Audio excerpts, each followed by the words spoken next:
Everybody, and welcome to this session. It's 3-5, so we will start. Others will join.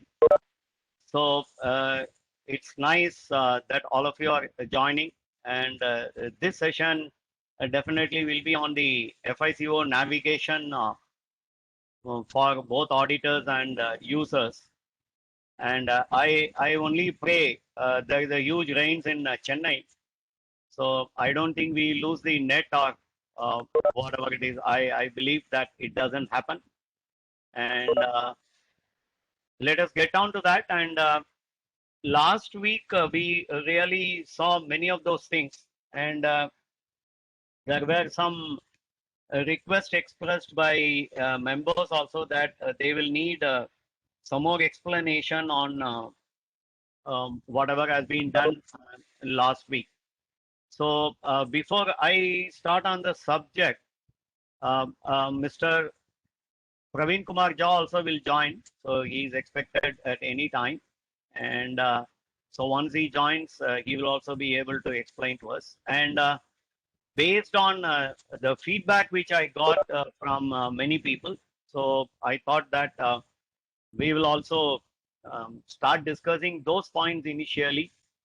And then we will proceed with today's this one. That was the idea. So I just wanted to have feedback of last week from any one of you. It will be really good because we will have a recap of last week.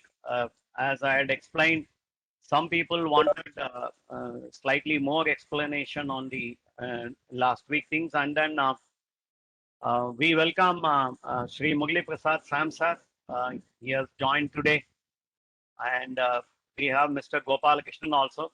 Just give me a second because there is too much of a noise because of the rain. I'll just close the windows and I'll join you back.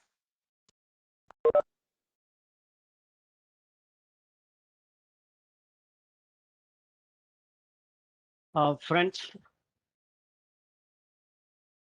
I believe the sound must be slightly reduced, the outside sound. I believe so.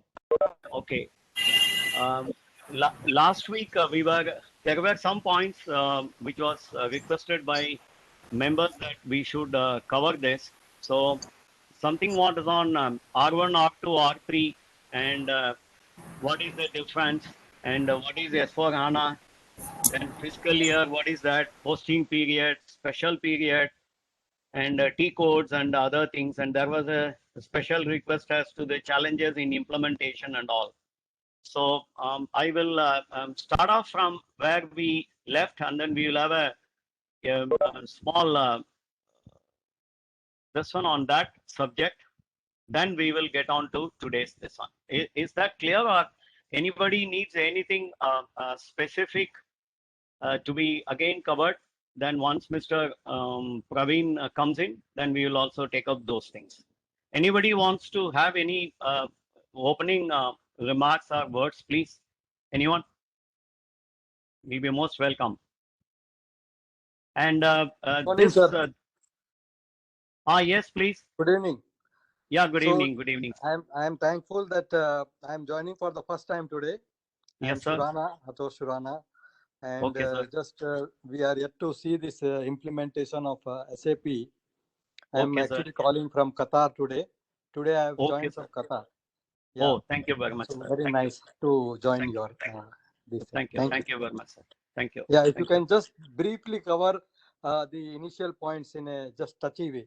Also, yeah, I'll be doing that, sir. Certainly, yeah. I'll be doing. Okay. Thank So I will get on to the recap of what was being done last week. So tell me once my screen is visible to all of you, please. Is the screen visible to everyone? Yeah.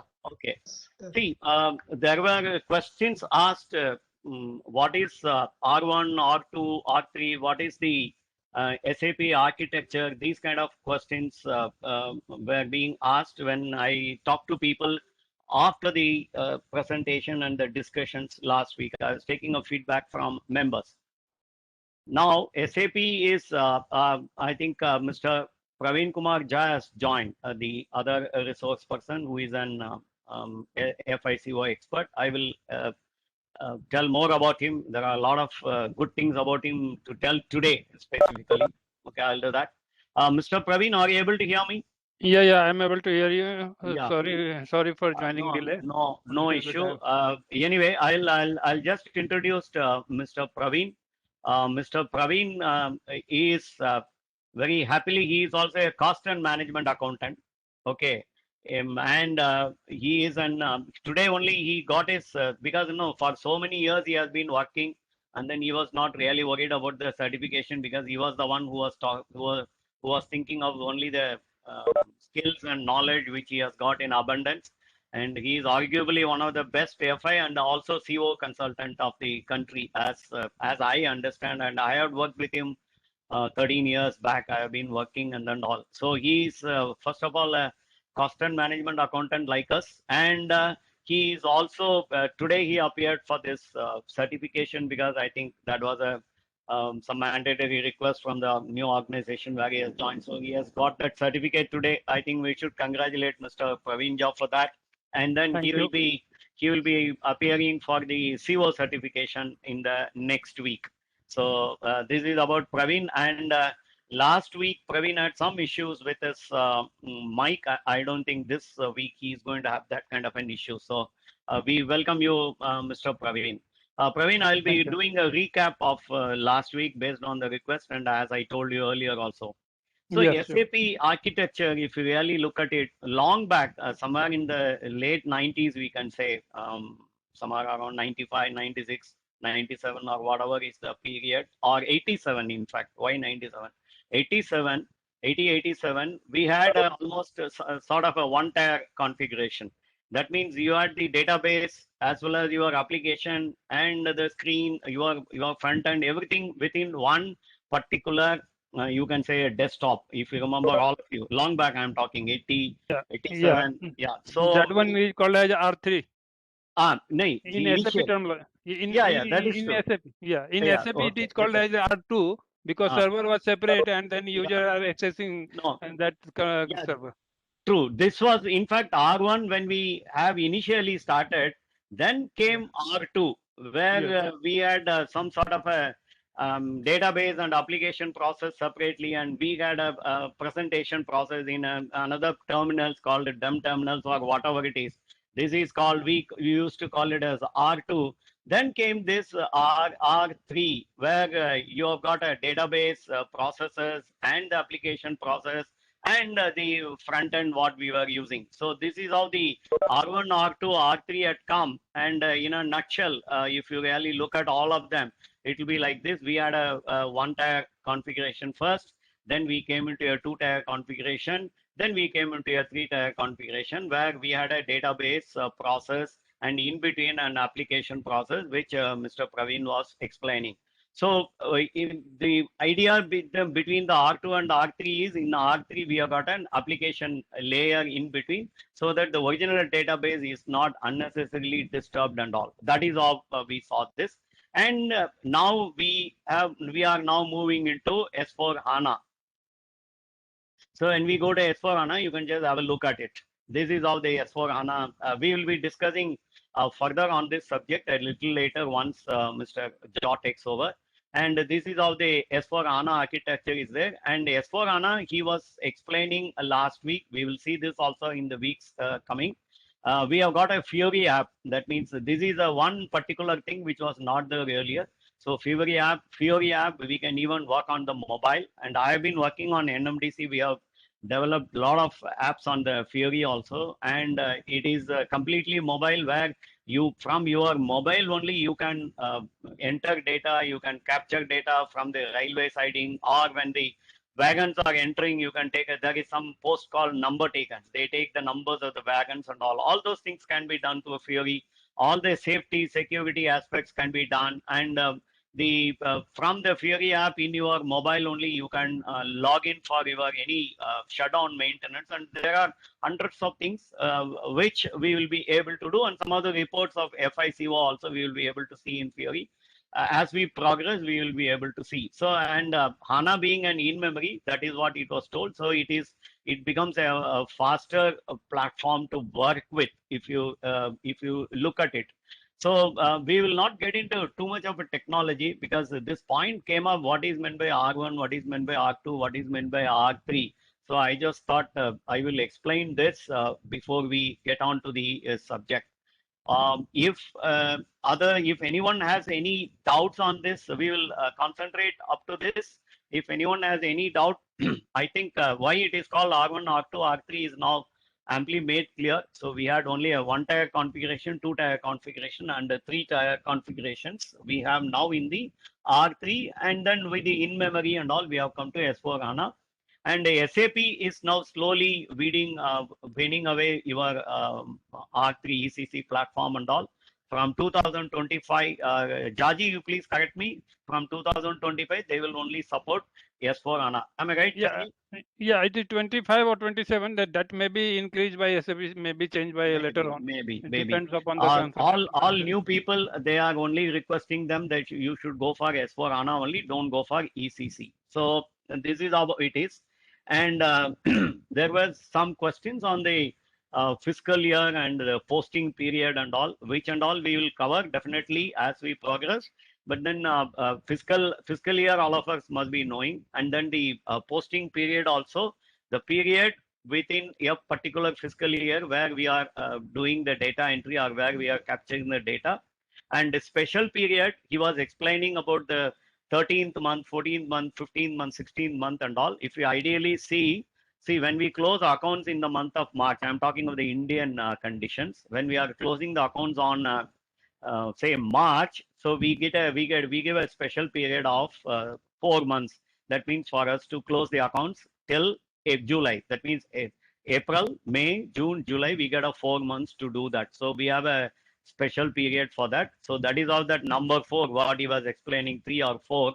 So when we give in the configuration, that means we will allow for the month of March, we will be able to make posting till July. That is what he was telling. And as we proceed, we will have a lot of this prior period allowance for posting and all, we will discuss as we go. And today, yes, on that day, we saw the organization structure also. So in case if I will just briefly go through that org structure also for others who are joined today and who needed this one also. So this is how the organization structure works. There will be a client and legal accounting. This is as per the statute, whatever is the legal accounting he has to see.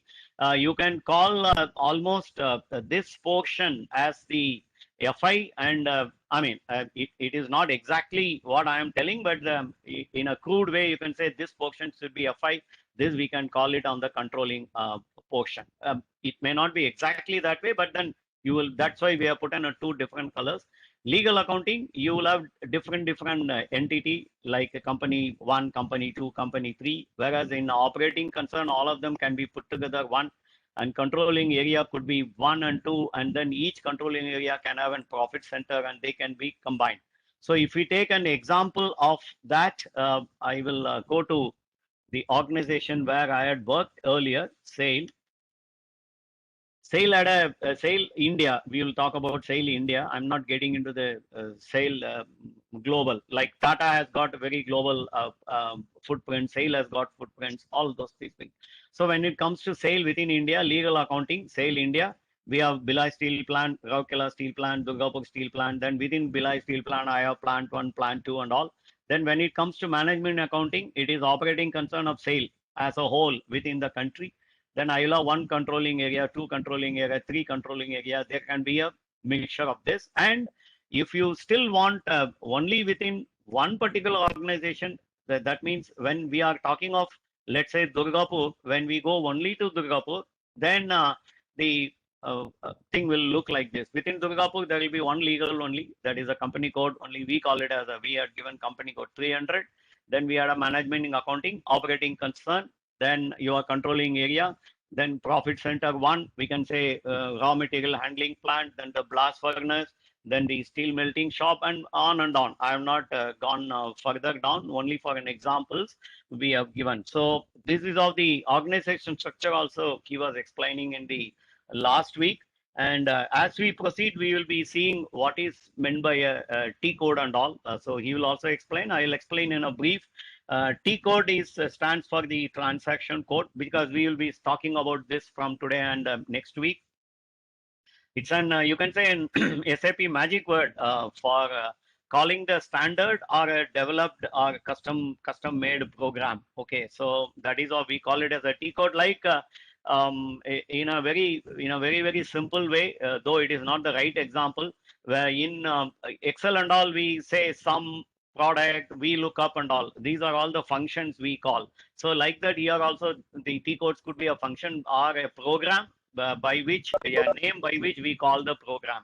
Like if you want to see some reports, you have a T code for that. If the T code is a standard T code, then it is different. If it is a custom made or if it is a developed T code, then a normal convention is it will start with Z or Y. Y, I have not seen many people using. Z people use. Okay, this is one point which we will be discussing. And there was a question on what are all the challenges in implementation. The majority of the challenges based on what we have done and based on others' experience are, you can say it's a change management process. With respect to the process also, there are change management which becomes very difficult unless the top management gives you full support and we are able to convince people, especially if we already have if it is a brownfield. We discussed what is brownfield and greenfield last week.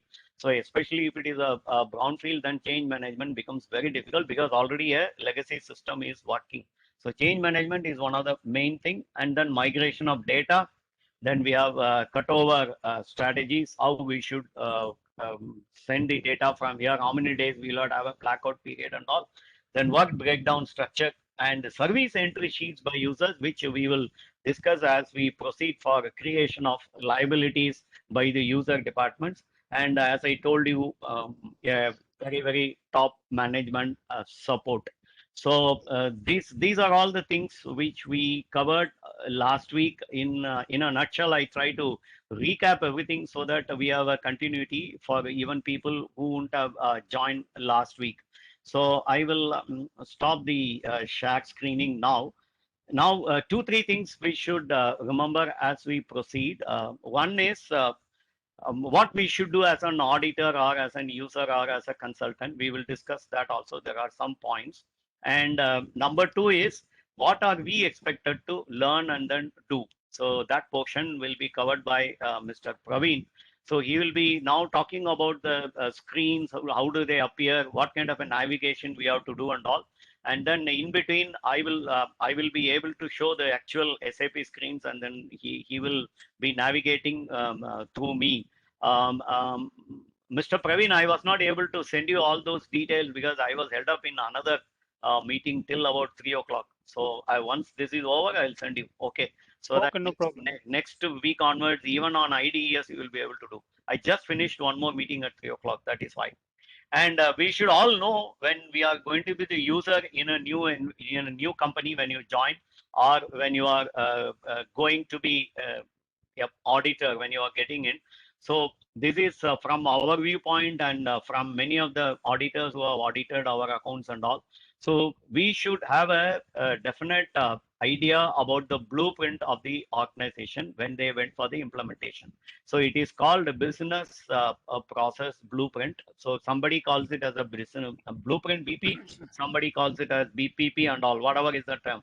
So this only tells us as to how the system is supposed to behave and what are all the things that the system is supposed to do and what are all the reports it is supposed to do, what is the periodicity, what is the posting, what is the special period, what is your prior period, how many periods are allowed and all. So this, as persons, as professional, when we enter into an organization, we should definitely get this Bible, go through it, understand before we start our job. This is my request to all of you.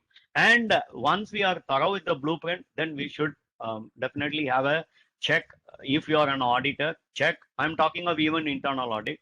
if you are checking, then you should know what is happening with the blueprint and what is actually happening in the organization. This also is to do. And one more thing, installation will work properly only if they have a more percentage of standardization rather than the development. So we will have to have a look at that also, that we should do. And we have myself and Mr. Praveen, we were discussing the points I discussed with 3-4 participants of last week and some people whom I know also. We have come out with some of the points that we will be discussing. As we proceed, we will certainly have all those points.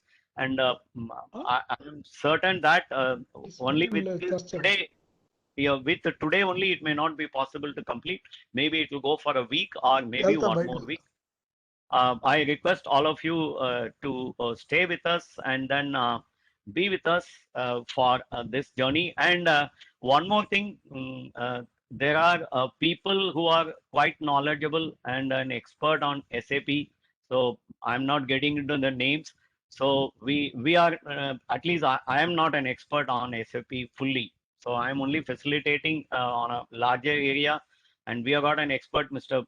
Praveen, and other experts may please correct in case we are going wrong anywhere, and then may please give additional input so that all the participants are benefited by this. So thank you very much for with this introductory discussion.